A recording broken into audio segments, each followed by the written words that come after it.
salaam salaam sama gars yi ñu ngi nuyu ñëpp di leen dalal jàmm ci suñu émission Sportcast 221 on est trois malades de sport ñëw leen ñu wàllu leen ko. tey moom CJ nekk fi mais comme que gars yi dañoo newoon basketteur ñoo ñu doon clamé quoi naan dañoo bàyyi NBA tey foo ñu ñëw indiwaat leen NBA quoi su ko defee ñëw wax si xam nga NBA moom temps yi tàng na jër dernier match yi moom tarkala moom NBA période bi moom. dañuy jël équipe yu gën a aay moom di leen boole pour ñuy jouer après avant All Star bi donc saa yi moom neex na ñu ñëw wax si incha allah comme d'habitude man la Mamadou Ndiaye ñu may naan Big Mo maa ngi ànd ak Mohamed Silla ñu koy naan 13 lu bees. Mamadou maa ngi lay bëggee di leen wax rek welcome back ci suñu épisode bi bees te moom ñun ñaar la quoi CJ dafa absent donc mooy loolu mais épisode bi moom. yéen a ma gën a xam dañ koy jaarale ci yoon NBA bi xawoon na fay manqué xam nga donc bari nañu ay argument quoi tey aussi am nañu ay match football ñu war a waxtaane tamit ñoo ngi leen wax ngeen teelu épisode bi rek xam nga yéen a ma gën a xam comme d'habitude rek mooy loolu. mi ngoog su ko defee tey dañuy ñëw wax si NBA bi gën nañ cee wax mais diggante bi am na yenn match yu tàng yu fi jaar waaw. pour débuter rek ci Christmas bi xam nga NBA bi chaque année moom ñoom Christmas bi dañ koy moom quoi dañuy indi ay match yu graaw yu fi jot a jaar amoon na match yu intéressant Christmas ren bi moom toj nañ ko quoi amoon na Knicks jeewoon ak Spurs Knicks gagné Timberwolves ak Mavericks boobu tamit match bu tàng Timberwolves daal di gagné ak 76ers gagné woon Celtics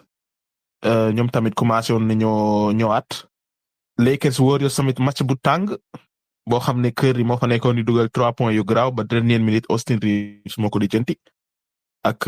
Suns ak Nuggets donc NBA bi temps yi dafa nekkoon di compétir ak football américain parce que football américain moo ñoom tamit dañoo indi ay match Christmas mais NBA bi moom ren moo ko toj quoi ñëpp NBA bi lañ doon wax su jógee ci loolu tamit fan yi passé amoon na yenn match yu tàng tamit démb rek ci la mujj nga xam ne Cavaliers ak Oklahoma City Thunder ñoo doon jouer Cleveland Cavaliers nag mujj jël victoire boobu mu nekk match bu historique parce que masul am nga xam depuis 1972 la gëj a am nga xam ne ñaari équipe yoo xamante ne ñoom ñaar ñëpp dañoo gagné 30 ci seen première 35 match ci benn saison ça fait plus de 50 ans loolu gëjoon am léegi nag ñoom ñaar tase nañ démb léegi Cleveland Cavaliers moo mujj gagné 129-122 quoi waaw Mobley Garland ak Allen ñoo ko lijjanti donte Donovan Mitchell nga xam ne mooy seen meilleur joueur sax doxul woon mais teewul ñu gagné quoi te loolu c'est extraordinaire équipe bu mel ne Cavaliers sa meilleur joueur def match bu bon te teewul nga door Oklahoma City Thunder nga xam ne moo nekk meilleure équipe ouest nga xam ne mi ngi 30 victoire 6 défaite ins bi Cavaliers nag mi ngi 32 victoire 4 défaite Cavaliers moom suñ continuer nii soo moytu 70 victoire lañ anam loo xam ne Warriors ak kii rek ak Bulls Michael Jordan rek ñoo ko mës a def ak Warriors su KD ak Steph Curry yéen noo leen gisee match boobu yéen est-ce que victoire Cavaliers ngeen gisoon wala victoire Oklahoma City 13 yow noo gisee ñaari équipe yi. non man moom balaa may wax dara moom dama naan Big moom saa moom Big yow yaa xeere introduction bi rek gaan wop laf jot waay mais voilà match yi moom comme ni nga ko waxee rek Christmas bi amoon na fi ay match yu neex yu déet waay matchu démb bi Cavs contre OKC mu doon match bu neex comme ni nga ko waxee gaan staru Cavaliers gaan mooy loolu Donovan Mitchell dem gisul teewul Cavs ñoo ni gagné donc ça montre que ni équipe bi collectif la quoi collectif la ñu am te boo xool tamit seen boy léegi ku ci mel ni Evan Mobley léegi dafay performer Allen mi ngi def devoir am xam nga ay Jerome seen baa bi aussi dëgër xam nga man moom gisoon naa victoire Cavs quoi avant kii bi avant match bi mais comme ni nga ko waxee rek équipe bu gën a aay mu mel ni OKC nga joué contre moom sa meilleur joueur performé wul teewul nga ñoo gagné ça montre que ni boy pare nañu quoi pour xeex ak gars yi gën a aay ci playoff yi man am naa confiance ñoom de aussi début saison bi waxoon nañ ko que Cavs moom nee na équipe boo xam ni moom war nañ ko bàyyi xel te ñoo ngi koy wane quoi carrément voilà affaire yi moom saa équipe moom mooy loolu boy tàng fa nekk te booy xool daanaka ay jeunes lañu quoi am nañu avenir bu yéeme donc en tant que équipe bu jeune moom saa neex nañoo seetaan te saa yoo leen seetaan ne di ngay bég quoi ñoom moom seeni match dafay neex quoi surtout match bi jàll contre OKC mais OKC tamit voilà mooy loolu OKC moom saa Shai Gilgeous-Alexander time moom moo fi def ay MVP time moom mooy ñoo gaañ di ball out every week no time moom SGA mooy loolu MVP non su dee Cavs moom man li ma siy wax mooy Cavs instant ñoom seen attaque la kenn mënulul dara soo bëggee dégg-dégg ñoom offensivement si boppam dañoo kenn mënul leen arrêter parce que ñoom mooy seule équipe si NBA boo xam ne am na 11 yoo xam ne ñëppay dox ñëppay jouer ay minutes ñëppay dugal yaa ngi dégg ñoom maanaam amuñu problème rotation nga xam ne joueur bii day défendre kese wala joueur bii xam nga suñ ko dugalee gars yi duñ ko bàyyi xel et cetera ñëpp a mën a dugal ñëpp 11 joueurs yëpp entre ay Dean Wade dagay Okoro ay George Niang boy ay Strus ñëpp a mën a dugal ñëpp moo tax ñoom dañuy dugal ak génne rek fat dugal génne te moo tax seen équipe bi daa kii quoi daa profond quoi c'est rare nga gis équipe boo xam ne am na ay 11 joueurs 12 joueurs yoo xam ne ñëpp a mën a basket yaa ngi dégg te ñoom entre daaw ak ren entraîneur kese lañ fi changé changé ñu fi ay joueurs de changé ñu fi benn joueur entraîneur kese lañ fi changé yaa ngi dégg ñoom défensivement moom aayoon nañ ba pare moom attaque bi moom ren moo ñëw te ñoom duñu gagné nànk ñoom suñuy door équipe bi contre OKC rek lañ fi joué match bu xaw a tàng nii mais yeneen match yi presque yu si bëri ay 20 points d'écart la ñuy gagné. instant yi ñoo ngi nii 11e victoire consécutive bi ñuy commencé saison bi 15 victoire lañ tegale woon instant yi ñetti équipe ñoo leen door muy Boston ak Atlanta daal moo leen door 2 fois ak Miami kese yeneen équipe yëpp dañ leen a door yu gaaw mooy loolu te benn défaite lañ amagun seen kër te ñoom li si gën a yéeme mooy ñoom 11 match lañ joué contre waa équipe bu waa West 11 yëpp lañ gagné maanaam waa West kenn dooragu leen ci te gars yi dañu ne West moo gën a ay East maanaam conférence West moo gën a ay conférence East te ñoom 11 match yëpp lañ gagné ñëpp door nañ ñëpp West bàyyi ñu kenn kon xam nga ne ñii foofu yaa ngi dégg donc essay moom ñoom moom j'espère que dinañ am minimum 3 All-Star parce que gars yi ñi naan All-Star yi su dee All-Star yi Donovan Mitchell kese moo si koo xam ne garantir na mu nekk All-Star waaw mais essay moom j'espère que moom Garland ak Mobley moom franchement moom mérité nañu All-Star quoi essay bi waaw non équipe bu extraordinaire moom. non maa ngi fàttali ko Cavs ba ñuy soog a trade pour Donovan Mitchell non boobu mooy loolu Cavs mi ngi woon ci ay tolof mais seen dirigeant yi franchement def nañu liggéey bu extraordinaire trade nañu pour Jarrett Allen aussi bon saa même seen playoff boobu maa ngi fàttali ko seen premier playoff bi first round lañ génn mais teewul ni ñoo gaañ dana defar maa ngi fàttali ko Mitchell dafa kontaanul woon dara. waaw loolu mais teewul gaañ ni ñëwaat ni bounce back ñëw ni xam nga comme ni nga ko waxee coach bi aussi mooy loolu indi na différence te instant ñaari phase yëpp lañ mën quoi donc na équipe la boo xam ni moom pour l'avenir moom mooy loolu moom ñu gis moom mën nañoo def histoire basket quoi 70 victoires yi moom am na ni muy demee ñu kii ko quoi ñu matal ko. non dañ may fàttali mooy Warriors bi ñuy soog a commencé mooy bi fi Mark Jackson jógee Steve Kerr ñëw mooy jamono 2015 avant KD di ñëw Warriors nga xam ne Warriors que Steph Curry la woon Draymond Green Klay Thompson ñuy basket bu rafet te daanaka ñoom yàggoon nañ fa de bi ñu changé entraîneur bi rek dañ commencé gagné ñooñu leen may fàttali quoi même seen style de jeu bi tane na même Steve Kerr mi ngi koy wax keroog naan équipe bi kenn mënu koo marqué parce que ñëpp aay quoi moo tax mooy loolu quoi mooy da lay wax ne équipe continuité da see baax mais gars yi équipe soo essayé benn yoon doxul rek nga bëgg a tas équipe bi loolu mooy loolu quoi basket bokkul ak football foo gars yi commencé déggoo bi day xaw a jël temps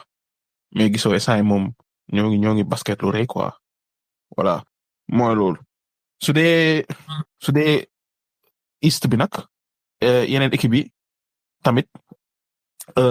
Boston Celtics moo nekk deuxième place ci Eastern Conference ñoom moom ñi ngi 27 victoires 10 défaites waaye nag Boston Celtics temps mooy loolu quoi dañoo commencé ruube ñoom dernier 10 matchs yi 6 lañ gagné perte 4 te ñëpp dañu ne woon bi saison bi commencé no East moom Boston mooy ñëw gagné ko carrément quoi mais Boston benn problème lañ am primo temps yi dañoo xaw a commencé am ay blessures yu bari secondo ñoom mooy loolu quoi ñoom xawma lan la daal ñoom ni ñuy basketé ñoom da mel ne ñoom amul sens quoi ñoom xoolal talent yi ñu am yëpp ay Jason Tatum ay Jaylen Brown xam ne franchement dañoo waroon di dominer quoi mais mooy loolu ñoom seen style de jeu moom mooy ñëpp dañuy taxaw si ligne de 3 points bi di sànni ay 3 points kenn du jéem a xam ñëw def différence bi. yaa ngi dégg suñ tase équipe boo xam ne ñoo ko mën fuuf moom dañ koy dóor mais parfois dañuy perte ay défaites yu ñàkk fayda wala tamit suñ commencé di sànni 3 points yi dugal ñoom au lieu que ñu sa style de jeu dañuy insister xam nga suñ dugalee 3 points gagné suñu ratee ay 3 points perte loolu mooy seen style de jeu te loolu mooy loolu quoi ren dafa bëri équipe yu taxaw yow kii East te comme daaw ni ñu defee vite fait ñëw gagné nii ren du yombee noonu de ndax New York mi ngi fi Orlando mi ngi fi donte seen ñaari meilleurs joueurs dañoo blessé mais ñooy gagné ba tey Milwaukee mi ngi fi moo gagné cup bi NBA cup bi et cetera donc am na yeneen équipe yu commencé gagné comme ay Indiana yi Detroit et cetera donc il faut ñu defarwaat de ndax ñoom dañoo fogoon dañuy ñëw rek gagné noonu nii vite fait mais du yombee noonu de moom donc foofu ñu defarwaat xam seen jeu yi commencé yeew quoi ndax lii noonu normalul Cleveland gagne di la raw ay 6 match loolu moom c'est pas normal quoi franchement donte Cleveland sax mi ngi bakse lu rëy mais ñoom waruñu ko woon nangu moo tax wala biñu tasee Cleveland ñoom dañ leen a dóor bu yéeme nga xam ne ñoo la mën donc waroon nangoo équipe bi di la rawee match yi yëpp quoi bon su dekkee New York ñoom tamit ñu ci kaw ah. New York. non New York dama ne su fekkee New York ñoom ñu ngi ci kaw ñoom tamit 25 victoire 13 défaite donc dañoo perte seen dernier 3 matchs yi parce que Town daa blessé woon mais ñëwaat na donc bi mu ñëwaatee rek dañoo commencé waat gagné New York moom ñoom saa ni benn problème lañ am mooy 5 titulaires yi lañ am ñoom ñooy g minutes yëpp banc bi xamuñ dara loolu mooy problème bi seen banc bi moo gën a niil ci NBA bi donc 5 titulaires yi muy Hart ak Anunoby ak Bridges Branson ak Towns moom ñoom ñooy g minutes yëpp ay 40 minutes par match la ñuy g moom suñu fi nekkee moom dañuy gagné waaye suñu toogee rek su ci kenn toogee rek nga gis différence bi donc Mitchell Robinson daa blessé ba léegi te gars yi nee nañ woon janvier lay ñëwaat te gisaguñ ko donc ñoom moom faw ñu su ma nekkul moom dañuy def benn trade pour renforcer banc bi quoi ndax 5 joueurs mënuñoo continuer di jouer match bi yëpp te Thibodeau moom seen coach bi daa tàmm yooyu jël ay joueurs di leen football di leen basketloo minutes yu garaaw nga xam ne suñu demee playoff nag dañuy gaaw a blessé daaw looloo leen daloon daaw seen playoff yi ñëpp a blessé woon ba New York sax xàmmeetoo ko mooy loolu foofu ñu defaraat banc parce que lii mënul continuer de c'est ça le problème mais su dee talent moom bokk nañ ci équipe bi nga ay quoi. ak kii Orlando Magic tamit ñoom seen 3 meilleurs joueurs blessé ndoo non Banchero moom 5 matchs la joué blessé boobu ba léegi kenn gisu ko te Banchero yi sax commencé na def saison bu garaaw Banchero man fu premier 5 matchs yi gagné na maa foogoon ne moom ren NBA mën naa jël MVP bi mais après daa blessé Wagner ñëw commencé basket lu grave blessé moom tamit mooy loolu quoi ñoom blessure lañ sonal mais même ak blessure yi ñoo ngi kii quoi ñoo ngi 4e ba léegi xam nga loolu c'est extraordinaire sooy xool te équipe bu jeune la équipe bu am ñoom tamit comme ni ma doon wax ci Cleveland rek dañoo bëri ay boy surtout défensivement dañoo bëri ay joueurs yoo xam ne mën nañ leen teg ci terrain bi ñu performer ay Mo Wagner tamit blessé na moom saison bi jeex na moom genou bi dem Jalen Suggs tamit blessé na moom match yi passé donc seen 4 meilleurs joueurs yi kam ñoo dàq dugal ci équipe bi ñoo blessé saa moo tax ay yeneen boy lañ nekk di teg mais boy ñi ngi performer comme ay Tristan da Silva ay Anthony Black ay Goga Bitadze boy yooyu yëpp ñi ngi jouer lu graaw parce que dañ leen a jox opportunité bi parce que ñeneen ñi dañoo blessé ñu ñëw saisir ko xam nga loolu lu baax la quoi donc da ngay gis ne équipe bi am na avenir mais avec blessure yi nii moom nga mën a leen def lu bari xanaa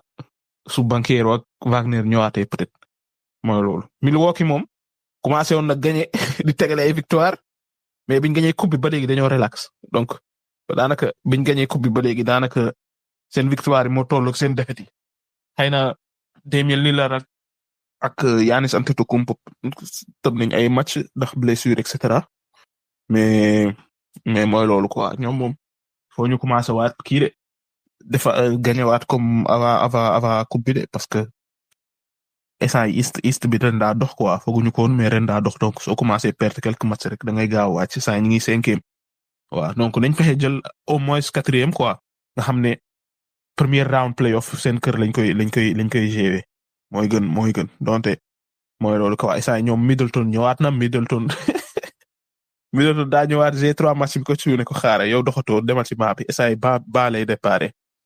non sans Middleton moom moo kii moo tax man bi ñu defee trade bi ñoom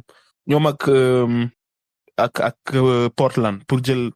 Dame Lillard man dama ne woon dañoo waroon joxe Middleton te Holiday moo gënoon fuuf mais gars yi bi ma gisee ñu joxe Holiday ma ne non ñi waaye dinañ moo tax daaw defuñu fi dara Holiday dem Boston gagné trophée bi xam ñoom moom loo foofu moom erreur lañ def Middleton ne saa yi da jeexal na takk blessure yi da koo sonal moom dafa gaaw a blessé saa yi moom comme 30 ans la am de waaye comme ku am 35 ans gars mooy loolu su dee Miami Heat moom ñoom essay ñoom tal lañu leen dudul basket ndax Jimmy Butler moo fa nekk def boucan bu garaaw dañ ko suspendre 7 match parce que Butler dafa bëggoon ñu renouveler ko contrat am Miami Heat ne non duñ leen renouveler contrat parce que am nga 35 ans nangam mu ne moom da ko mérité léegi moom nee na nañ ko trade essay moom daa bëgg ñu yóbbu ko feneen mooy loolu moo tax dafa nekk ci terrain bi di def lu ko neex basketul dawul taxawaalu mu dem ci conférence de presse ne non man fii bëggatuma fay toog nangam tàngam comme moom mi def am Butler daa réew gars yi suspendre ko saa dina toog 7 match lañ ko suspendre waa Miami Heat donc ñoom moom essay loolu rek doy na leen problème moo doon te essay ñi ngi gagné mais keroog gayen lañ leen dóor yu metti ndax problème yooyu noonu problème yooyu ñu nekk quoi bon donc essay moom ñoom ay waxu basket moom kii yul quoi ñoo am nañ yeneen problème yu gën a garaaw keroog Utah Jazz nga xam ne moo nekk ndaare West moo leen dóor 136 points lañ leen dóor sans Jimmy Butler donc mooy loolu quoi nañ ci résoudre situation su dee NBA trade deadline bi kii moo si des un mois moo le 6 février presque un mois moo si des fii le 6 février daal équipe bi mën nañoo échanger toujours mais après le 6 février moom dootu mën a nekk donc luñ ci mënta def moom fii le 6 lañ ko war a def waaw su dee yeneen équipe yi East Indiana doon na perte commencement bi mais temps yi commencé na gagné Tyrese Haliburton moo yeew temps yi gain surtout li muy basket dernier mois bi moom boy bi moom niveau bi yéeg na quoi boy bi moo te Indiana di basket lu graw Indiana di tegale ay victoire rek Detroit la même chose Cade Cunningham Detroit gain 19 victoire 19 défaite daaw record lañ def tegale 27 défaites consécutives record NBA lañ def daaw ren ñu ñëw changé entraîneur xam nga indi quelques joueurs yu bees yoo xam ne am nañ expérience ñu mel ne ay Beasley ay Hardaway Junior xam nga ay Tobias Harris xam nga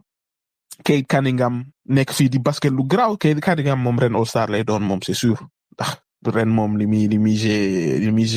yéeme na non boy bi dafa mën a basket Atlanta la même chose Trae Young moo nekk di def lu graw keroog barki démb rek am na dernière minute moom ak Utah Jazz égalisé mu dugal 3 points de milieu terrain ba la ko sànni tel match ba jeex tas non lu yéeme 3 points bu yéeme milieu terrain ba la ko sànni waaw ñu gagné match boobu ak Atlanta ak Utah Jazz saa ñoom tam ñi ngi 19 victoire 19 défaite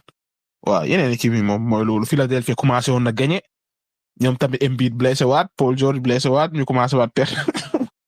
ba tey ñi ngi 15 victoire 20 défaite Brooklyn moom ñëpp lañ trade ñoom dañoo bëgg a commencé perdre mooy loolu Brooklyn moom ñëpp lañ trade moo tax ñoom mooy loolu Chicago daal ñoom am nañ espoir pour dem play-in saa ñi ngi 10e waaw te instant moom am nañ boy yu performer Zach LaVine moom temps mi ngi performer lu graw waaw xam Kobe White tamit la même chose Lonzo Ball tamit temps yi mi ngi jouer quoi Charlotte Toronto ak Washington moom ñoom mooy loolu waaw yow 13 noo gisee East bi de moom bu yeboo équipe bu mel ni Milwaukee Bucks dafa rek waaw comme niñ ko waxee temps moom équipe yi ñoo ngi ñëwaat bon Boston Celtics man depuis man doore Cavs man xaw ma nu mu fa demee noonu mais bëgg naa xam lan mooy seen problème quoi franchement parce que man moom foogoon naa ni moom ban doore Celtic déggal ban doore Cavs nga xam ne gars yi 11 victoires consécutives lañ jugee woon ñu arrêté leen ñëwaat ni gars yi def ay performances yoo xam ne kenn xamul lan te aussi ñaari star yi mais Jason Tatum ak Jaylen Brown genre ñoom ñaar war nañoo def de plus de bien vrai que daa gagné nañu kii bi gagné nañu kii jël nañ ko mais voilà gars yi yàgg nañoo dal seen kaw quoi naan en tant que star war nañoo def de plus surtout Jaylen Brown moom saa yi. non man foog naa dañuy ñëw rajo NBA bi parce que ñoom dañoo gagné titre bi ñëpp naan non East ñëpp dañoo blessé woon waa seen titre bi mooy loolu tojul nangam sangam xama ñëpp dañ leen doon xas quoi naan seen titre bi mooy loolu Jason Tatum mi ngi nii dem kii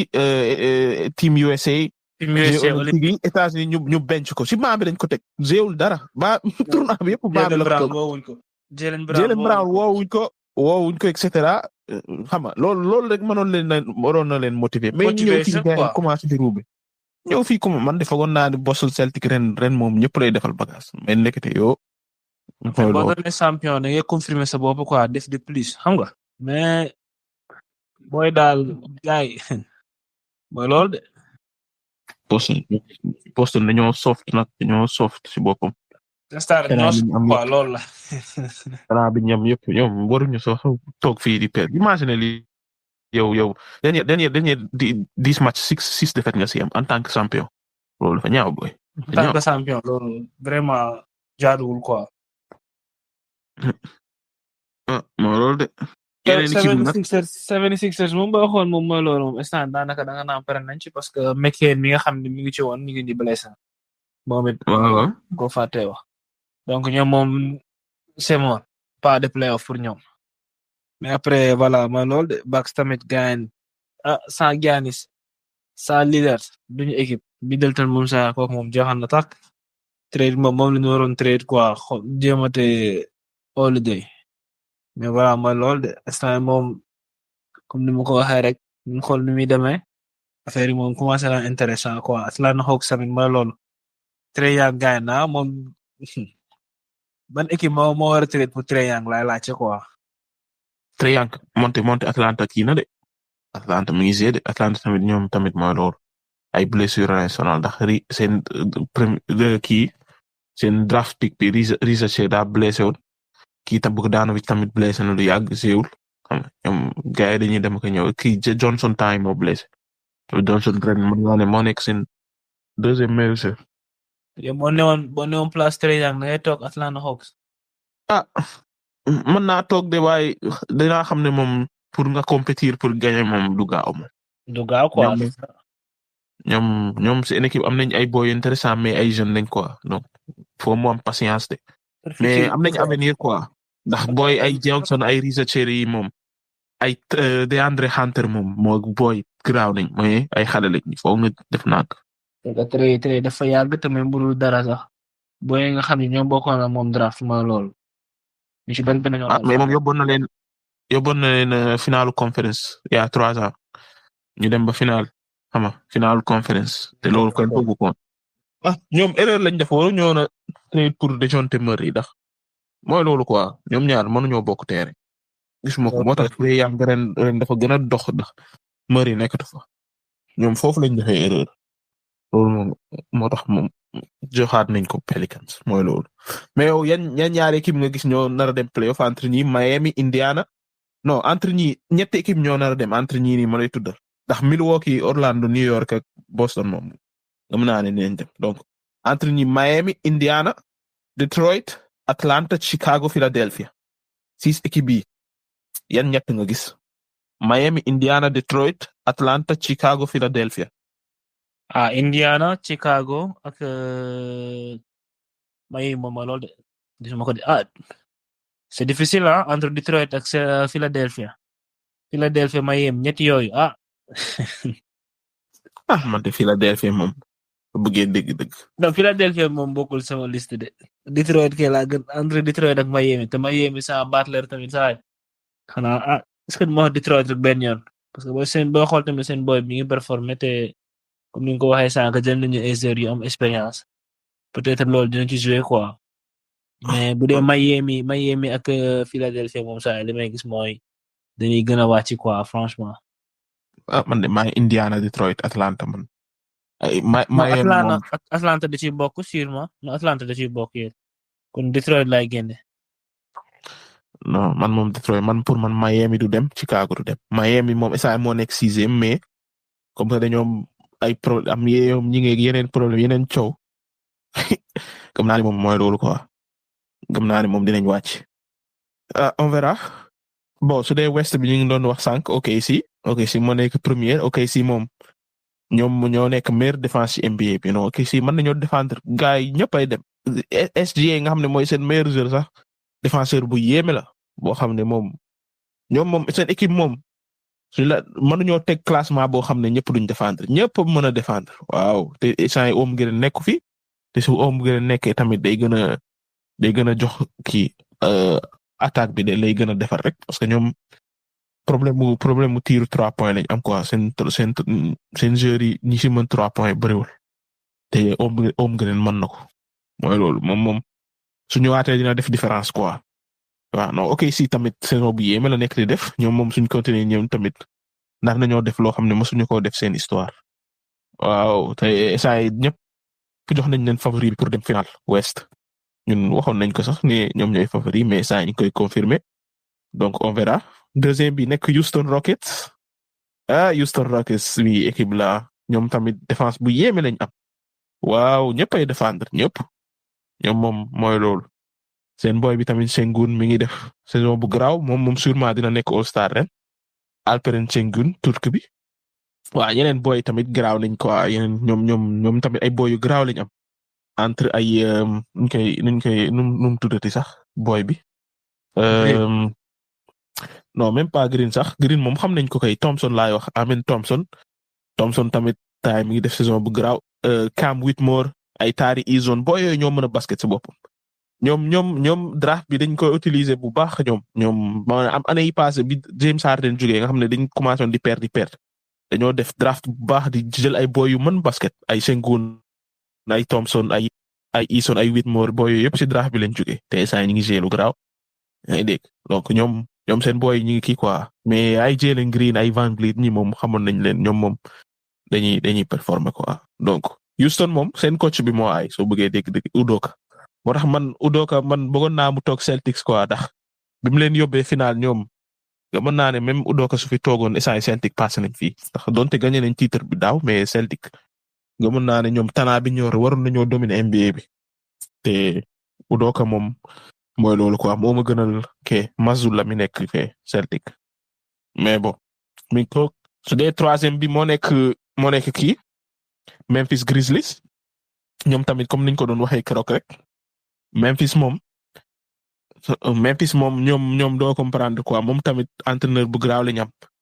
parce que ñoom booy dañuy dem ak ñëw rek te ren dañoo bëri blessure mu ren day blessé parfois mu wér parfois mu blessé Jackson la même chose xam nga yeneen booy ay Idi ay yeneen booy yëpp daanaka jaar nañ ci ay blessure ay Bane ay Smart et cetera mais teewul ñoo ngi gagné quoi ñoom tamit am nañ presque 11 booy 12 booy yoo xam ne ñëpp a mën basket mooy loolu quoi ku dugg jox sa morom ay booy ay Laravia ay Clark xam nga ay Wells Pippen Junior booy yëpp a mën basket te ñoom basket bu rafet lañ am donc ñoom moom playoff moom man maa ngi doon hésité di xool ba xam dinañ dem playoff ren moom mais sûrement dinañ fa dem quoi. waa su dee Denver Nuggets ñoom tamit ñi ngi 21 victoire 15 défaites ñoom donte Jokic ci dernière 2 matchs yi sax parce que daa blessé nee nañ daa xaw a feebar mais tamit bi passé Jokic ci nekkul fi te teewul gagné nañ mooy loolu Westbrook sa joueur bi Westbrook temps mi ngi dox de waaw Westbrook moom temps yi moom moo ngi si quoi ñoom foogoon nañ ne moom ren moom presque carrière am jeexoon na mais saa moom moog Jokic moom dañoo déggoo quoi loolu tax te ren moom mi ngi dox mais Jokic mi moom mi ngi def ay chiffres yoo xam ne kenn musu koo gis 31 points 13 rebonds 10 assists moom su li tax ren du gagné MVP moom mooy Denver Nuggets bañ a bëri victoire comme ça mu jël première 3 wala première 4 mais Denver Nuggets moom su jëlee 4e West moom sûrement day gagné waat MVP bi waaw moo tax man ma gëm ne SGA moo koy jël parce que goo ma ne Denver Nuggets dinañ jël 4e ci West bi parce que West bi daa xaw a kii quoi daa xaw a serré mais suñ jëlee 4e moom sûrement moom dinañ ko joxaat mu nekk 4e MVP am parce que Jokic il est extraordinaire beneen cas la moom waaw su dee Dallas ñoom tamit Doncic daa blessé Kyrie blessé Gafford blessé ñoom moom saa moom ñi ngi yoon 3e xaw ma mais saa ñi ngi wàcc ndànk waaw dernière 10 matchs ñoom tamit 6 défaites lañ am parce que seen meilleurs joueurs yëpp a blessé mais ñoom moom bokkoon nañ ci favori yi ndax daaw ñoo demoon final ñoom bokkoon nañ ci favori yi waaw ñëpp ne woon nañ ren moom ñoom ak OKC la mais saa ñi ngi 5e ñoo ngi wàcc donc xanaa su Doncic ñëwaatee ak Kyrie Irving dinañ yéegaat moo tax gëm naa ne moom suñu yéegaatee moom Denver dina wàcc waaw 6e mooy Lakers commencé woon nañ tegale ay défaite mais dernier match yi ñi ngi gagné waat waaw daa mel ne gars yi commencé nañ dégg trade bi mu def daa mel ne mi ngi marché biñ tradé D'Angelo Russell yóbbu ko Brooklyn ñu jël Finney Smith ak Milton waaw boo yooyu moom daa mel ne baax nañ ci système wu Lakers bi quoi waaw surtout Finney Smith ndax moom défenseur la day défendre te mën na sànni 3 points donc ñoom Lakers moo nekk 6e Minnesota Timberwolves moom 7e ñoom moom déception lañ moom ren ndax daaw liñ fi basket dem ba final conference gain Anthony Edwards ak Towns ñu joxe Towns indi fi Randle essay moom dañuy xuloo rek Edwards moom mi ngi géelu rëy ndax barki dem rek dugg na 53 points waaye nag chaque jour mu xuloo naan non man ni may basket seen style bi basket bi baaxul waaw man dañ may doubler di bàyyi ñeneen ñi ñu libre parce que ñeneen ñi mën ñoo sànni 3 points ay Zaro ay McDaniels ay Gobert yi mooy loolu nangam sangam te wax na dëgg benn instant parce que benn joueur kese mënul nekk ci équipe moom instant nii problème mooy moom kese fa mën sànni 3 points équipe bi daanaka titulaire moo tax temps yi Di Vincenzo dañ jël teg ko titulaire génne Conley parce que Conley daa commencé xaw a màggat mooy loolu mi ngi ci 37 ans donc Di Vincenzo lañ teg titulaire pour mu am tuuti trop ñu mën a sànni 3 points quoi titulaire yi parce que daanaka McDaniels mënu ko xama Gobert mënu ko Randle moom loolu du stylam sax Randle moom daa bëgg bal moom day tey bal di gaay du yàgg moo tax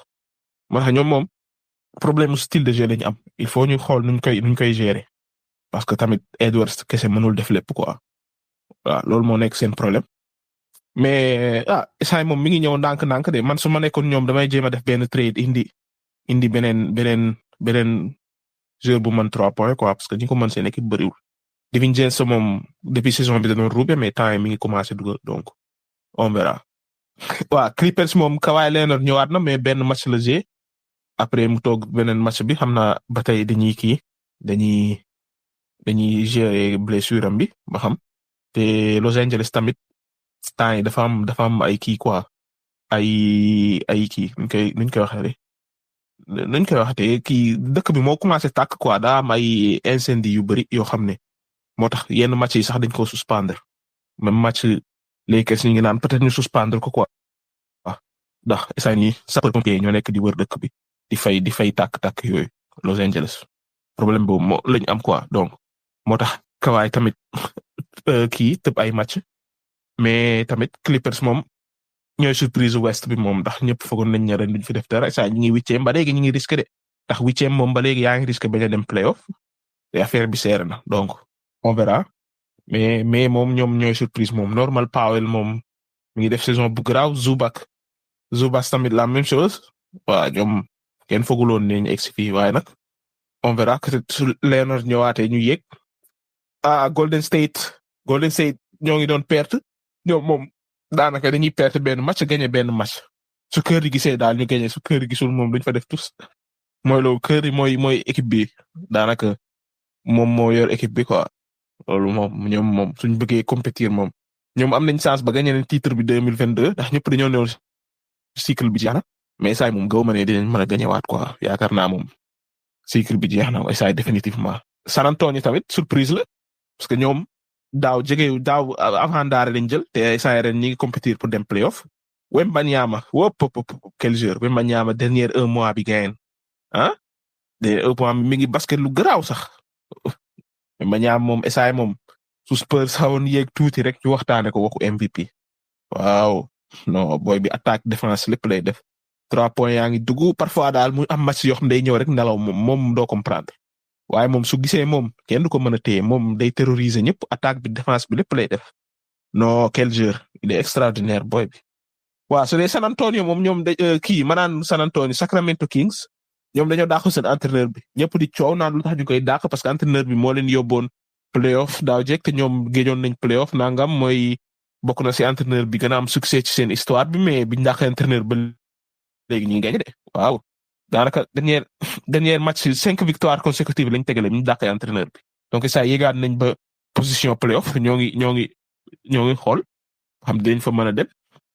dañoo dàq Mike Brown donc ça moom commencé nañ gagné quoi waaw mais Fox yeew na DeRozan mi ngi joué match yu garaaw dernier 5 match yi yéeme la joué keroog seen match bi moo ko gagné biñ demee overtime bi la dugal ay pañe yu garaaw moom su yeewoo moom mboy loolu quoi ñi ko dàq dugal NBA bariwul waaw Phoenix moom ñàkk jom lañ def Phoenix non quelle honte ñoom déjà ñoom ñi ngi am ñetti joueurs yoo xam ne ñoo ëpp salaire ci maanaam bokk nañ équipe boo xam ñooy seule équipe bi boo xam ne dafa jël ñetti joueurs presque fay leen seen montant salaire bi yëpp muy Kevin Durant ak Bradley Beal ak Devin Booker ren gisul dara wala boog gisul niveau bi Devin Booker war a gis noonu nañ wax Bradley Beal la même chose te saa ñoom ñi ngi koy jéem a trade mais Bradley Beal problème mooy dafa am benn clause ci contrat boo xam ne kenn mënu koo trade te moom d'accord loolu moog LeBron James c'est ko man xaw ma loolu ban agent am nu mu def ba lijjanti ko waaye Bradley Beal kenn mënu koo trade c'est impossible ke benn équipe mënul jël Bradley Beal yóbbu ko feneen lu dul moom daa d'accord même bi muy jógee Washington ñëw fii Phoenix Suns moom daa d'accord moo tax mu mën a nekk moo tax essay ñoom ñi ngi bëggoon a jël Big Jimmy Butler mais su Bradley Beal d'accordul mënuñu ko trade moo tax ñoom ñu bloqué wu foofu mënuñoo def dara parce que seen choix yi ñu am ci draft bi yëpp joxe nañ ko te essay seen équipe bi mooy loolu essay ñi ngi risqué ñi ngi 12e imagine yow équipe boo xam ne yow ñi ngi doon naan ren day compétir pour dem finals nangam sànkam essay ñi ngi soo moytu playoff sax duñ fa dem non lii dafa ñaaw donc faw ñu xool nuñ koy lijjantee de parce que lii moom ñaaw na trop quoi yow yaa ngi 4e avantage nay seet loolu rek waaw su dee yeneen équipe bi moom Portland moom pare na si Utah la même chose New Orleans moom ren foogoon nañ ne dañuy ñëw toj ndekete yoo ñëw ndaare Pelicans no boy 7 victoires 31 défaites donte am nañ ay blessures sax Zion Williamson barki démb la ñëwaat moom tamit daa blessé lu yàgg mais tamit c'est pas normal quoi ay 7 victoires ay Dejounte Murray di jouer xam nga CJ McCollum keroog dugaloon na 50 points ñu gagné et cetera mais boy non lii dafa ñaaw quoi non New Orleans ñoo ma bett dëgg-dëgg 7 victoires 31 défaites ndaare West non lii moom ñaaw na trop quoi West baa ngi noonu yow 13 yow noo gisee West bi yan équipe nga foog ne dinañ fi def dara ren. équipe yi nga foog dinañ def dara de mooy ñi nga xam ne ñooy première 5 yi ñoom moom defe naa ni moom xanaa Mavericks sans Doncic ak Kyrie Irving ak Gafford mais boo xool tamit am nañu kii de am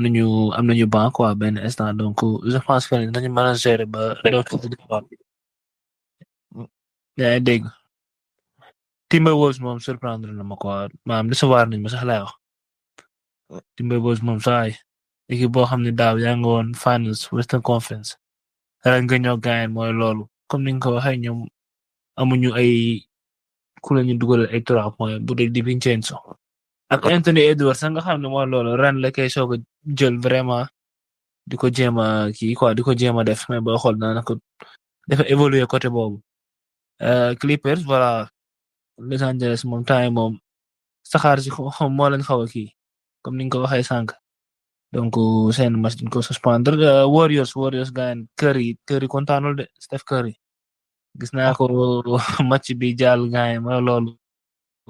ñu kii benn timeout mu taxawee à côté quoi mooy loolu dafa dem ba amatul espoir ci équipe bi quoi non mais àdduna ngi nii de Warriors kay mooy loolu ka Warriors kay moytul playoff na daaw demuñu woon playoff yëpp di coow naan wóori nu def ba demoon playoff sax mooy ren sax du ci def. non lu garaaw mais Kings moom Kings bëgg naa xool lu ñuy def quoi franchement. DeRozan gars mun ko trader man ne woon naa ni Kings bi moo loolu quoi équipe lay doon ñu ñëw changer coach bi ni tegale 5 victoire léegi dañ xool ni muy demee rek dina intéressant de Spurs tamit mooy loolu San Antonio comme ni nga ko waxee rek Wembanyama match bi passé contre Giannis mooy loolu 10 points la def. non moom par noonu la mel. moom day jekk saa ñëw benn match rek nelaw moom toog. jekk saa off.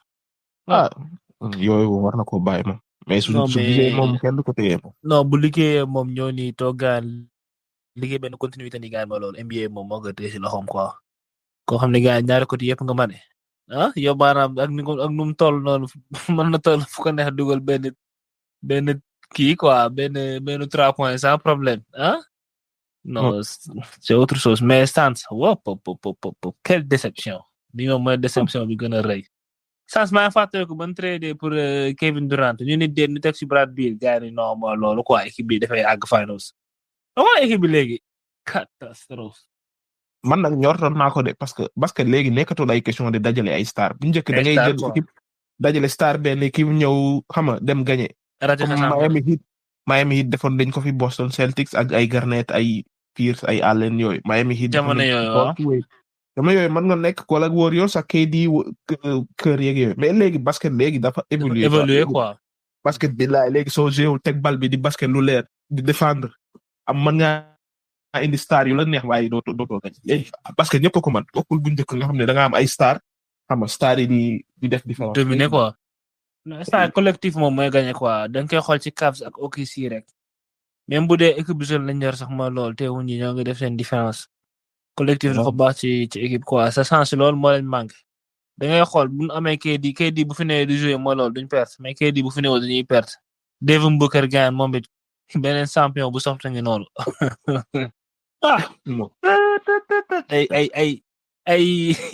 ay Devin Booker ay Jason Tatum ngeen do xam lan mooy seen problème ñaar ñooñu. mooy ñu xees ni rek ñu xees ni. last skin problème bu last skin lañ yor.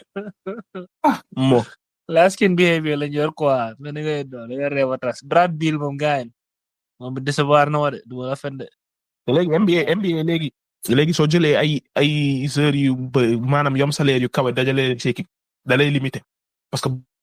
bëgguñu équipe bi di jël star yëpp di leen dajale benn équipe da lay limité dootoo mën a jël yeneen joueurs quoi moo tax mën nga am ñetti joueurs yu aay mais su fekkee ñoom ñooy jël salaire bi yëpp après dootoo mën a am keneen de. non mais organisation bi nu mu ko kiiwee nii moo baax sax comme ça affaire bi am lu muy joxe quoi bu dul loolu mooy loolu affaire dafay yomb te booba daanaka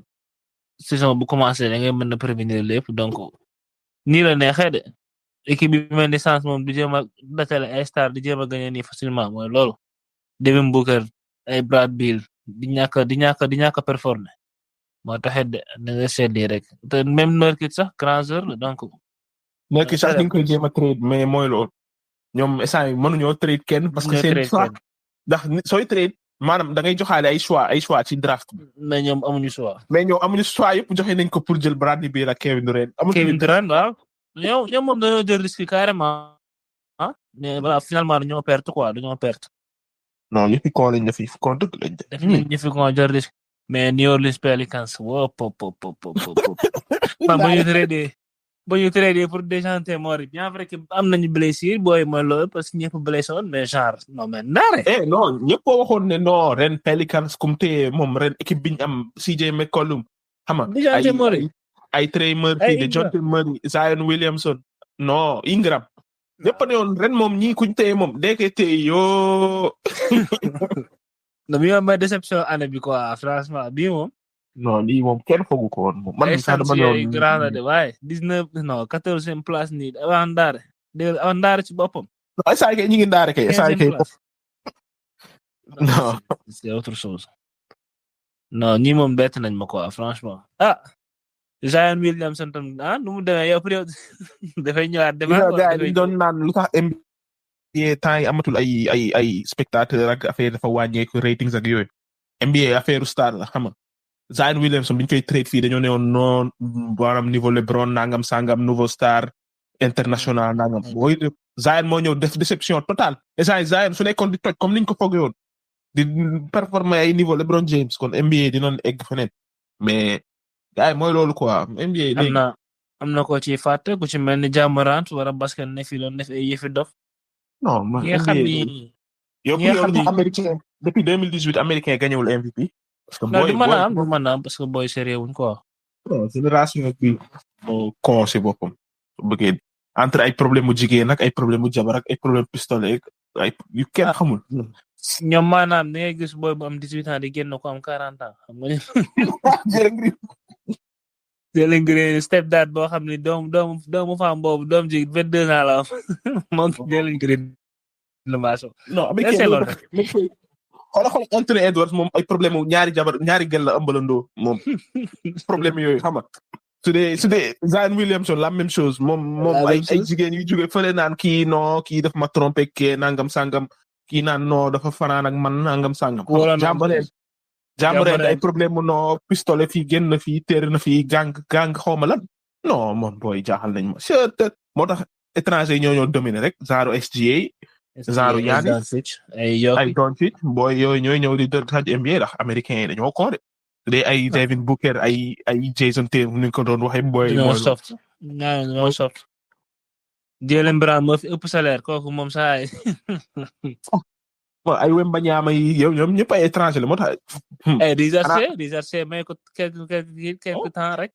am na benn boy bu garaaw bu war a ñëw NBA déwén mooy Cooper Flag bu nekk Duke moom xëy na su ñëwee moom kii mais boy ma gis nii Amérique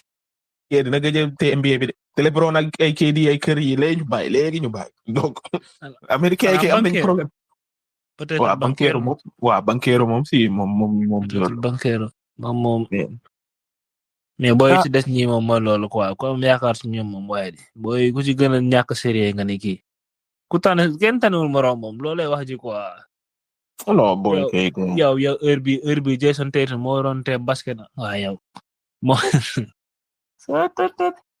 ay David Booker gars ñaata at mais dara. ay Anthony Davis yi mbirum laaj ñu blessé fat. Anthony Davis waaw. Davis ko ci New Orleans. américain yi ñu si tàng bëriwul de maa la ko wax moo tax ñoom am nañ chance ba gagné nañ Jeux olympiques bi 2028 moom gëm naa ne moom dañ leen di wuli yu gaaw. non affaire yi changé na ñoom sax xam nañ ko ñoom kay ñoom LeBron kay laaj ñoom LeBron ak ñoom Curry ñoom ngay laaj quoi gars yi affaire yi léegi demeetul noonu de ñëw noonu waaw jël ñi nga xam ne moo loolu yóbbu leen Amérique ñoo gagné noonu demeetul noonu de. africain yi sax dañuy ñëw may leen nànk rek. tournoi bi passé su fi kër rek LeBron nekkul woon perte nañ. non dañuy perte. ñoom ñett ñoo ko li imagine ñett ñoom ñii 36 ans ñii bi kii 39 ans. ñii booy nekk fa ñoom ñuy dem ne. ki gañe kii bi naan day toog ci banc bi day damm banc bi. Anthony Edwards la ko waxoon sax ni ko Edwards moom daa réew. saa naan day la échauffement quoi Anthony Edwards naan ko pourquoi nga échauffé wu yow doo dugg. imagine gay NBA bi gay laal la ba. ay Derrick White di joué Derrick White moo doon joué ki nga xam ne sax convoqué wuñ ko woon. waaw waaye au moins moom day joxe 100% mais Tatum lay won de lu rek moom Tatum kay gain non mooy loolu de ren moom suñ Boston Celtics moom suñ gañewul moom gars yi dañu dal seen kaw moom waaw suñu demul final minimum final waaw su dee All Star bi tamit kii gars yi ñu ngi voté pour kii bi pour joueurs yi nga xam ne ñoo war participer et moom daanaka une semaine moo ci des presque après ñu war a kii wax ñi départ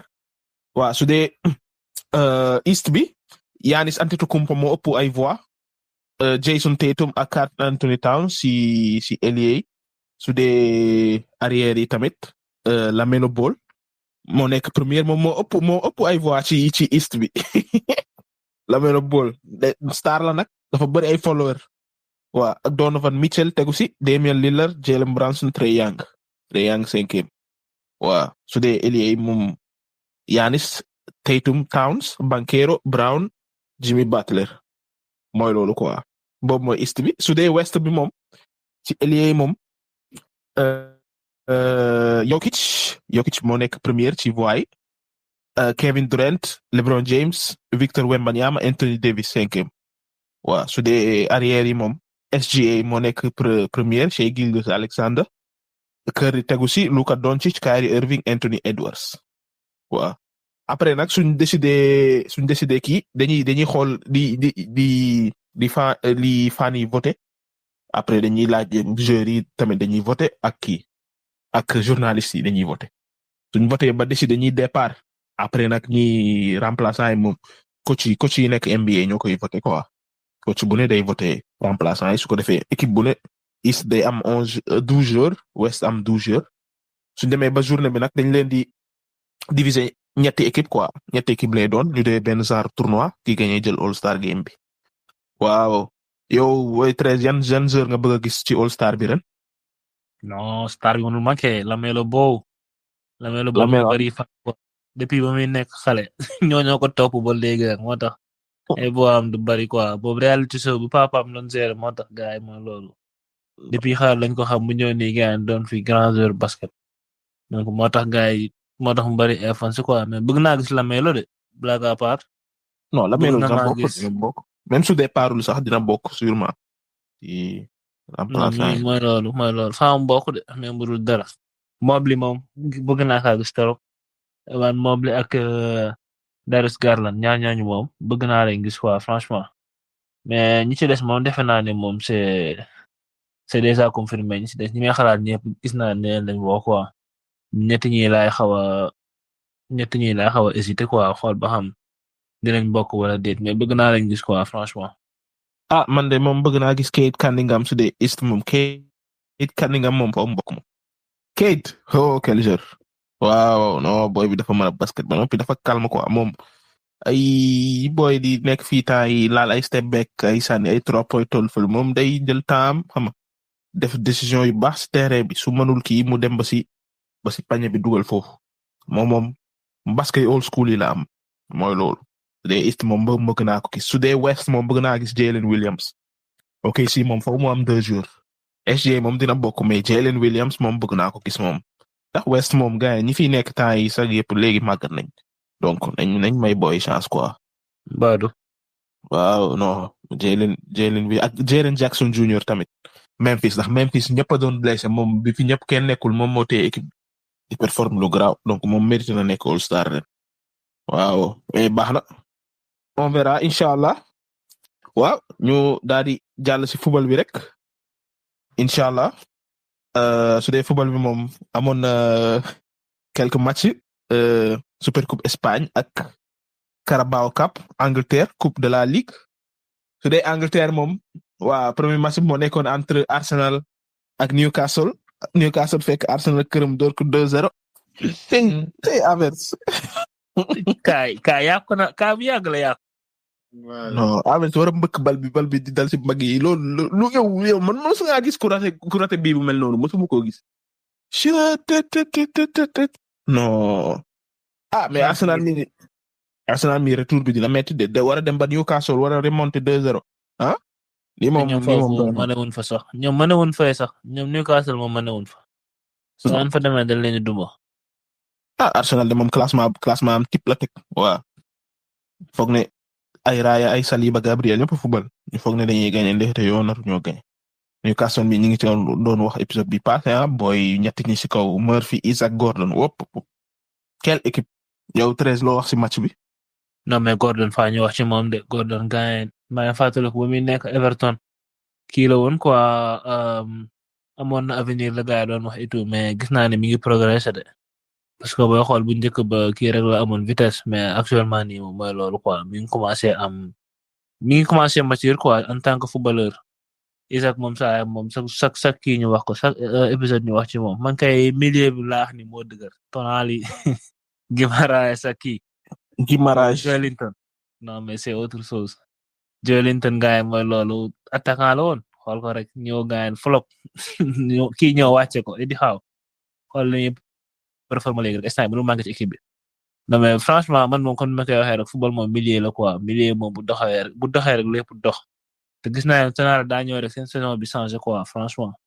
Sven Botman ñëwaat ñaari latéral Livramento Luis Hall et boy ndaw lañu non am nañu avenir de même Pope sax boo xool xale la donc gis naa ni moom am na ni muy demee nu jaay kii Guimaraes parce que déggoon naa ni kii bëggoon na ko waaye Arsenal bëggoon na ko fi Manchester City tamit doon dugg ci dossier mais instant yi gis naa ne dootuñ ko jël quoi donc am na ni muy demee Arsenal jël ko wala équipe bi mel noonu mais Newcastle moom buñ teewee équipe bi nii gaañ investiraat def quelques changements yu ndaw indi benn star wala ñaar gis naa ni dina mën a compétir quoi pour top 4 bi. et Arsenal moo football match bi de bon Arsenal dañoo mën a rater rek mais moo football match bi de moom faw ñu jënd attaquant moom su janvier bi jeexee te jënduñu attaquant moom mooy loolu quoi moom dina doy waar. Arsenal defuñu fi tous à part Rice daal moo fi football match bu baax ñeneen ñi moom surtout ñu ci kaw non Martinelli Trossard ku dàq raté sa morom nga ne kii la Martinelli gaan am dugal mu ñëw door ci poto bi non loolu bi yow boo ko dugalul rek da lay yàqal quoi benn instant match bi ni muy gën a dem ba loolu match benn épisode bu ñàkk xorom mooy ñëw gaan déterminer match bi ngay toog naa non c'est-à-dire du na fi génne fii fekk na match bi jeex na bu yàgg mais bu waxtaan bi neex ban fàttali Arteta nee na bal bi dafa xaw a kii quoi bal bi daa xaw a wuuteeg balu Premier League bi. Arteta moom bàyyi ko foofu moom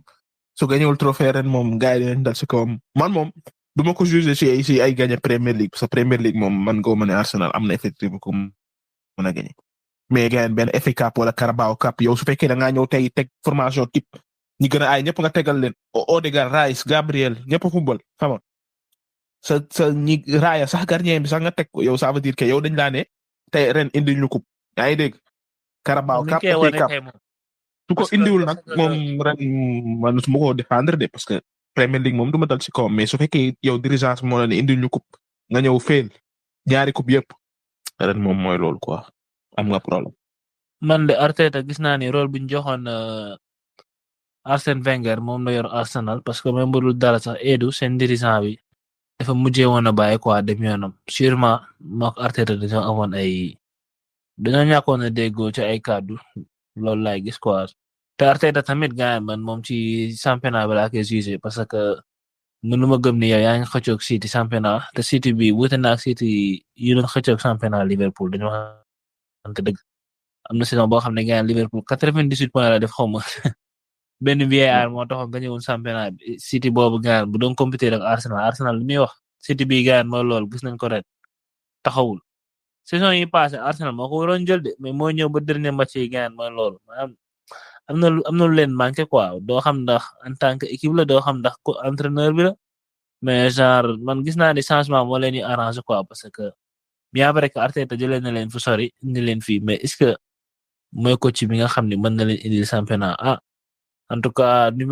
muy kiiwee nii moom rek des fois mooy loolu quoi da ngay gis ni am na avenir mais des fois dafay def ay trucs yoo xam ne doo comprendre quoi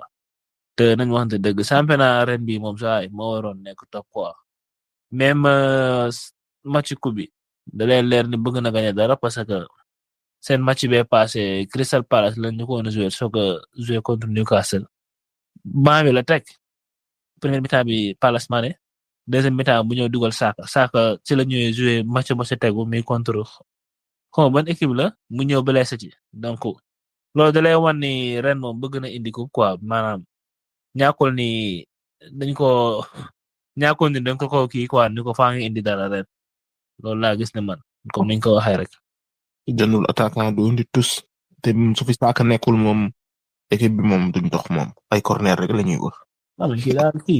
kii dafa yabaate. jël Havertz di ko def 9 Havertz. moo koy daa bëgg Havertz nee na Havertz par force day football. imagine toi maanaam Havertz dafa jógee Leverkusen dem Chelsea ñëw Chelsea maanaam Havertz problème am lu mu mës a doon mooy kenn mën a laa fii mooy place Havertz mënul taxaw ni la man fii laa joué am problème boobu Chelsea doon joué en tant que neuf Chelsea dàq ko jox la ko nga ñëw naa dañ koy def en tant que neuf pour compétir ci championnat boo xam ne da nga ko war a gagner quoi xam nga loolu yéenul maanaam avec ça ñu naan non Arsenal am na chance pour gagner ko non ku mës a gagner wante dëgg Havertz du 9. Havertz kay gain moom xaw ma sax baa bi rek la war di laal baa bi mooy loolu. benn instant. la wax si Tottenham nag Tottenham Spurs. Ange li mu wax daa mel ni muy bëgg a nekk dëgg de Ange nee na deuxième année bi day gagné coupe. wala may nuru de Spurs bii ma gis nu mu demee noonu waa baax na. Non nee na deuxième année bi day gagné coupe te saa nii doon Liverpool donc su demee Liverpool na lijjanti match nul rek dem final. Final moom mën naa indi dara ndax balaa boobu joueur yi dinañ ñëwaat quoi. mais Spurs non performance bu graaw surtout défense bi Dragosin ak Gray nga xam ne du défenseur sax ñëw def performance bu mel nii non ak seen mooy loolu bi nu mu tuddati waay blonde bi. Bergwijn Bergwijn. gars waa Liverpool ñi ngi kaas ne dañ ko waroon ruus. non mais première kii bi du woon zone de deuxième moom zone la moom. première bi du woon zone mais gars yi ñi ngi kaas ne ko quoi. en plus de ça Liverpool boo xool équipe type la teg de presque. parce que même bu dul dara sax coach bi bëgg naa gagner ay trophée de assuré benn trophée nii ñaar parce que mooy loolu. waaw. slot. mais teewul ni Ange Gane ñëw na Gane zéro match bi ñëw ni gagné. de quelle manière quand même manière bu ñu gagné tamit mooy loolu dina leen jox kii quoi ci match yi di ñëwaat nañu waxante dëgg parce que gagné nii moom dans cette manière moom mooy loolu quoi beneen affaire la. te gis naa ne tamit booy mi indi ni Gane booy mooy loolu de booy am nañu caractère de booy bi 18 ans la am non. voilà amagul 18 ans sax léegi mu am 18 ans 17 ans la am. Bergwijn match passé contre Newcastle doon na joué championnat nu tegaat ko ni ci coupe bi mooy loolu. non Spurs comme ni ma koy waxee rek dañoo war a jox temps coach bi quoi man li ma gis moo ñu dàq maanaam seen président moo fa war a jóge Levy kooku moo amul benn ambition. kooku fa war a jóge quoi parce que Spurs bu ñu tegee lu leer rek mën na doon équipe quoi mën na dem ba compétir ak Arsenal wala mu doon plus que Arsenal mais fii ak seen président boo fa nekk mais Levy moom duñ gagné dara parce que kooku moom xamul sax la may football. Spurs moom dañoo ñëw ak doole xam nga commencé am ay occasion nangam sangam après moom la daanaka à partir de 30 minutes et cetera moom match bi équilibré na Liverpool deuxième mi-temps bi sax moo ëpp occasion sax Liverpool gagné. dañoo mën a raté loolu moo leen dal ci match bi après Bergwijn ñëw lijjanti ko quoi njëkkoon nañ dugal sax arbitre bi bañ ko Solanke dugaloon na mais après Solanke def action bu yéeme xam nga te bal passe Bergwijn dugal te Spurs moom xanaa Bentancur mi génn. jekk saay rek daanu ci terrain bi loolu moom beneen problème la ndax ñoom moom blessure yi sonal nañ leen torop son tamit blessé na génn ñoom moom c'est Tottenham mi est-ce que amul ku leen liggéey Tottenham mi ñàkk nañ chance de ñoom ma ñàkk chance dëgg kay moom franchement xoolal en tant que gardien rek nga génn 6 mois nara absent 6 mois xam nga loolu newul looy gis toujours seen défenseur yi loolu ñu ni den milieu bi léegi attaque seen gardien bi Kingsley def na match bu graaw génne yu graaw sax waaw génne yu graaw mais Liverpool dernier 2 match yi tamit mooy loolu de Liverpool gain jeu bi rafet bi ñu doon am saa dañuy takkale de dernier 2 match yi moom United ak Tottenham bi moom xëy na sax 2 match kese la de waaye gars yi ñu ngi commencé di kii de. championnat bi daa gudd championnat bi moo tax man ni Premier League bi moo loolu quoi newatul niveau bu mu newoon Premier League léegi moo loolu amatul niveau parce que Liverpool mi jaarul mi nekk ci kaw nii comme ça quoi di rawee gars yi 6 points 9 points dañu waxante dëgg. waaw looloo tax ma naan la Liverpool jël na ko ndax ñeneen ñi tànguñ. Arsenal lay gagné tey City la même chose. Chelsea moom pare na si moo tax ma naan la Liverpool mi moo fa tane c'est pas que Liverpool dafa extraordinaire comme Liverpool club. mais championnat bi kii rek championnat bi ñàkk xorom rek ren quoi. Tottenham na fexe ba lijjanti benn match nul fee rek man moom yéene naa ne ko xam ne 2008 nga gëj a laal coupe moom. coupe ñoom laa ko yéene man coupe bi. yéene naa leen coupe de waaw noonu Postecoglou ñu may ko jàmm. mais dara du dàq Spurs ñoo gagné coupe bi Arsenal ñàkk a gagné dara saison bi ay bu boobaa. non Arsenal moom sañul jeexal saison bi sans trophée moom xanaa FA Cup moom dinañ ko jël moom xanaa. FA Cup fan lañ am United non. FA Cup Liverpool moom United. non FA Cup xaw ma sax FA Cup xam xool mais Arsenal mi su fekkee ñoom dañ leen a laaj coupe non Arsenal moom United waaw Arsenal moom United dimanche. tey mu neex de. non Arsenal moom mën naa doon United su si kii. waaye United tey mën na doon Arsenal match coupe la moo loolu. En tout cas daal Arsenal mii moom su ko United dooree muy toog na FA Cup saa ni presque toog na Carabao Cup moom championnat moom mënu ko ca xanaa mu jël Champions. Champions League waaw imagine toi Arsenal ñoo jël Champions League bi gars yi flop fépp ñoo jël Champions League te mën na nekk de parce que Champions League bi moom ren ku ne mën na koo gañe. mercato bi daal nañ fi def dara daal mercato bii nii ma gis surtout kaw gi comme que Saka blessé na te amoon na waaw su mercato bi jeexee defuñu fi dara ça veut dire que bëgguñoo gañe waaw mooy loolu. ñu dem Espagne super coupe bi final bi dimanche la entre Barça la ak Real Clasico again waaye nag waa Barça moo dooroon Athletic Bilbao 2-0 pour qualifier démb bii de Lamine Yamal ak Gavi waaw. Barça Athletic Bilbao Gavi mi ngi commencé yeew nag Gavi moom su delloo niveau yi mu nekkoon ama blessure bi moom beneen Barça ngay gis Barça moom daa ñëw ne xaar tey damay assuré à part gardien bi moom formation type la teg waaw instant moom trophée soxla nañ ko dañoo gëj a laal coupe quoi yow noo gisee match bi. Barcelone gaan man de comme ni ñu koy waxee rek Gavira moom gisoon naa ba saison bi commencé mooy loolu ñu gis benn boy bi noonu milieu de terrain bi doon performe gars yi naan non c'est-à-dire Gavi bu ñëwee est-ce que dina jouer ma ne leen Gavi bii daal mooy loolu de daa am solo ci équipe daa am genre joueur yu mel ni Gavi mooy loolu quoi boo leen amee noo mënta def da nga leen teg parce que dañuy joxe lépp quoi duñ bàyyi dara ci terrain bi donc mi ngi nii daal Gavi moom saa bu retrouver forme moom beneen Barcelone la ñuy gis te Barça soxla na Gavi aussi mais voilà seen match bi mooy lool ñoom ak Athletic moom match bu neex lay doon à chaque fois mooy lool Athletic dernière minute yi kii dugaloon na waaye Iñaki Williams. mais lu ko Williams départ ci banc bi kenn wala moom boy bi temps yi mooy lool. boy bi saison bi mooy lool de gars man kay doo comprendre saison bi mooy lool de des na performant de ñu mënta dëgg. def naa soit tactique la de loolu moom am lu ma wóor de mais tëjul de saison moom tëjul moom loolu moom leer na moom bu dee saison moom def fi dara bu dee saison moom def fi dara quoi. mais Lewandowski temps yi lan mooy problème bi Lewandowski gis nga bii bi mu raté non mais Lewandowski ngeen yow Lewandowski depuis saison lu mu laal day dugg léegi de Lewandowski daa mel ne li nga waa Barça doon xase léegi de ñoom ñoo wax dëgg Lewandowski temps yi kenn xamee dañ koy xas rek waa Barça dañ koy xas rek Barça de ren pare nañ ci moom quoi Lewandowski de man jaaxal na wax de moom depuis match kii bi classico bi championnat bi depuis match boobu ba mu dugalee raté yu grave yooyu depuis match boobu mooy loolu kenn xamul lan la. doy na waar man de coupe bi moom Barça laa ko yéene ndax Real moom mooy loolu ñoom daaw ñoo ko jëloon te ñoom namuñu coupe inshallah on verra ba xam su dee Real moom moo door Mallorca 3-0 door yu gaaw bon gaawul sax parce que dernière 90e minute lañ dugal 2 bi mais day xam ne niveau yi bokkul quoi Real moo dominé match bi yëpp